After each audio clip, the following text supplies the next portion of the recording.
Hello बच्चों, let's read the question.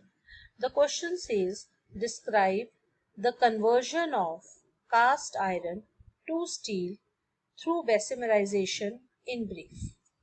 So, the key point for this question is conversion of cast iron to steel. So, let's write the key point. Conversion of cast iron to steel. ये process हमारा Bessemer converter में होता है. सो Bessemer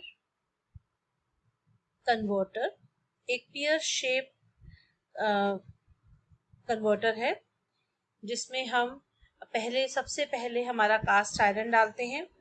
cast iron क्या होता है? Cast iron contains many impurities. ठीक है, तो सबसे पहला काम हमें जब कन्वर्ट करना है कास्ट आयरन को स्टील में, जो कि स्टील इज जो एलॉय. सो बेसिमर कन्वर्टर हमारा दो तरह का हम लेते हैं. एक होता है हमारा एसिडिक प्रोसेस और एक होता है बेसिक प्रोसेस.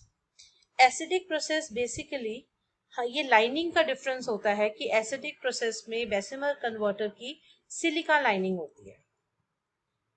वो टोटली डिपेंड होता है कि इम्प्योरिटीज क्या हैं. Like if silica lining is there तो manganese oxide is removed as a form of silicates.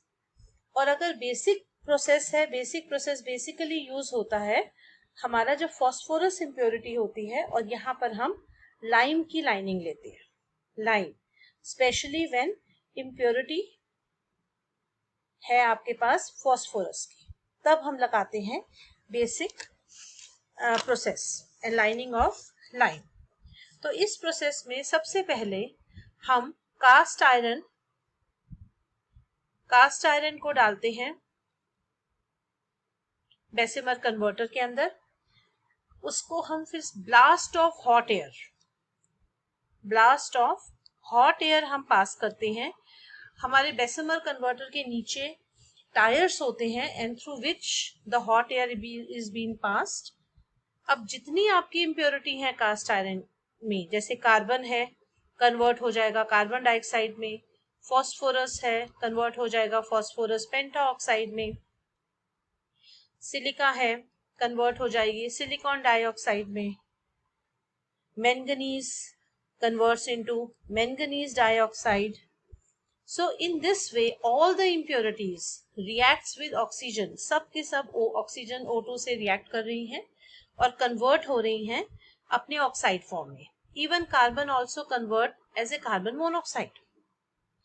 Now हमने लाइनिंग की बात करी कि silica generally react with MnO और हमारे पास सिलिकेट एज एन इम्प्योरिटी आ जाता है. Silicate impurities is removed in the form of slag.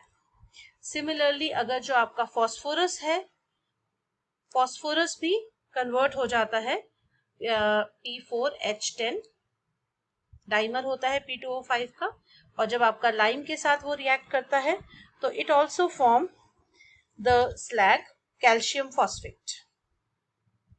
तो ये हमारा बन जाता है calcium phosphate Ca3PO4 whole twice, और ये भी रिमूव हो जाता है एज ए स्लैग. तो all these impurities are removed. जब ये सारी इम्प्योरिटीज रिमूव हो जाती हैं, so after removal of all the impurities,